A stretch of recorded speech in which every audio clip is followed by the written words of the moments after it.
This is everything you need to know on how to make alligator gar leaders for alligator gar fishing. You're gonna need 250-pound wire leader. I will leave a link in the description to those. You will also need sleeves because you're gonna be crimping them yourself. I ordered a number 6, but they sent me a number 5, which it don't really matter, it ain't too bad. And you're gonna need a pair of crimpers. First, you're gonna put your sleeve on, and then you're going to put your swivel. Make a loop and put the wire back through the sleeve. Make it to where it's sticking out a little bit, but not too much, because your line can get caught in it and it will cut your line. Then cinch it down and make sure it's tight. Grab your crimpers and pick the right tooth mark to where it's in the middle of the two wires. Now just crimp it down as tight as you can. What I do is I crimp it 2 times. I crimp it on the left side, and then I go to the right side and I crimp it on the right side too.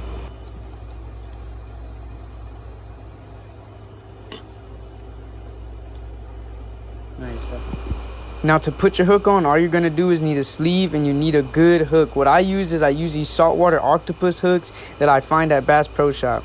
First put your sleeve on, and then next put your hook on. Now do the same thing as you did on the other one. Make a loop and put it in, but make sure it's not out too much.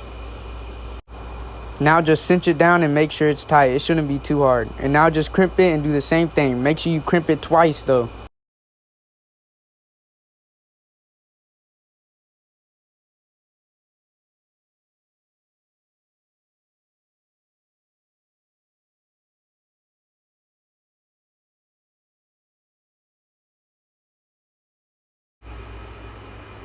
Now just tie your main line to your leader. You can use egg weights. I didn't because my bait's going to be under a bobber, so I don't really need them.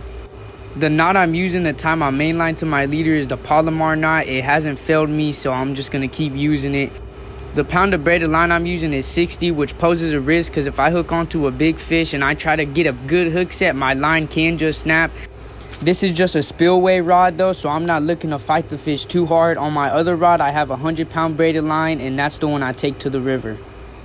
And that's how you make alligator gar leaders. If I can do it, you can too. It's not hard at all. I'm going to leave a link in the description to Amazon to where I got the AFW wire leader and the sleeves.